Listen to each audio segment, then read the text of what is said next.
Hey, what's up guys, it's Jin here. Today I will go over these 4 hip mobility exercises that will instantly prove to be beneficial for your golf swing next time you go on the golf course or go hit the driving range. Now, I'm not a golf instructor, but I am a licensed physical therapist here in Maryland who specialize in orthopedic care. So I do understand what it takes to improve the power and precision in your swing. And in order to do that, in order to swing faster and better, you need to have more hip mobility and also have more control over the internal and external rotation range that you have. But if this is your first time on my channel, please be sure to subscribe in order to stay up to date on physical therapy and sports related content. Now, I understand the swing is an extremely technical movement, but to put it very simply, you're going through these 3 phases in this order of the backswing, the downswing, and the follow through. Your hip or your pelvis is the foundation for everything that happens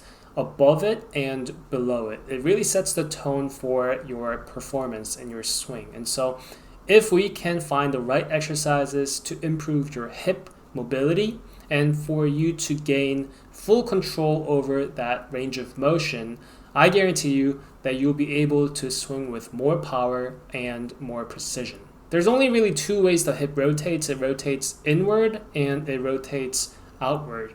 And with these 4 exercises, you'll be able to master both internal rotation and external rotation. The first exercise is called Shin Box 90-90. So you want to start with your knee at about a 90-degree angle or as your flexibility allows.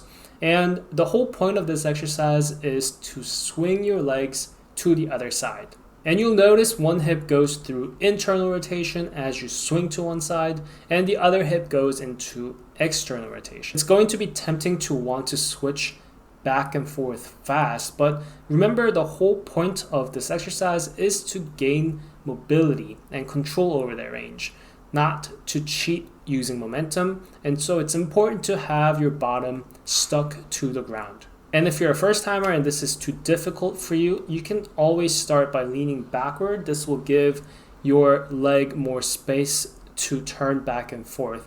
And as you get more comfortable, try leaning in more and more forward towards your legs, and you'll notice it becomes a bit harder that way. You can try doing 10 reps. Back and forth is considered 1, and try doing 3 sets of those with rest breaks in between.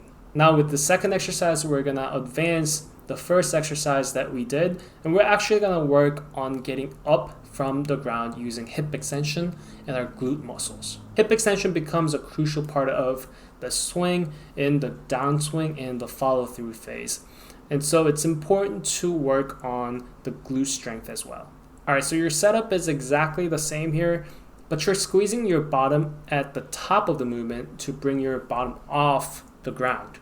If your knees are turned to the right, you can drive up with the right glute and lead with that right glute, and you'll notice it becomes easier that way. And of course, if you're having a hard time connecting all these movements together, the 2-part movement of swinging your leg and getting up from the ground, you can always start simple and just get into that 90-90 shin box position first, and then try lifting up your bottom from there. And once you're comfortable with that, of course, try adding in the hip rotation as well. So you're rotating your hip and then getting off the ground, coming back down, and then rotating again, coming up from the ground on the other side, and getting down. We're gonna try doing 2 sets of 10 here, left and right being counted as 1. With this next exercise, we're gonna have most of the weight in the front leg, so we can bias that leg. We're working 1 leg at a time here, so we can focus on 1 at a time.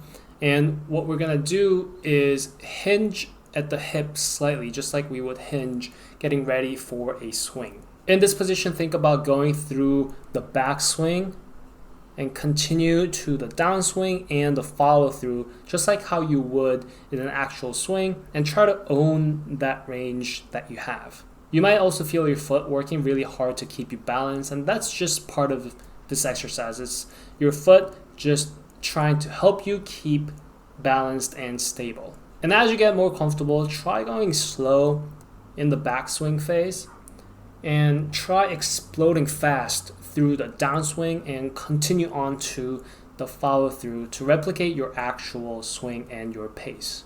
Let's try 3 sets of 10, and with this exercise you can really just focus on the leg that's in the front usually when you swing. So if you're a righty, you can focus on just the left leg. Now for this final exercise, we're going to put everything together and actually get the club out for this one. The club isn't to practice the actual swing, but we'll actually put it behind our back so we don't have to worry about other variables and other factors that go into a swing, and just focus on the hips. The club is also going to be used as a lever here to help you turn, and again, not looking to just swing with momentum, but you're going to get a feel for the feedback the body is providing you with when you go into that rotation. We're going to try 3 sets of 10 swings here, and this is a good one to do last because, like I said, we're putting everything together here, and it's the closest exercise to an actual swing, making it very functional. So these are 4 most important hip mobility exercises for golfers that help with the swing that I wanted to share with you. If you are an avid golfer or if you just like to give it a try, please do that and let me know in the comment section down below if it helped or not. I would love to know. And I will see you guys on my next video. Thank you.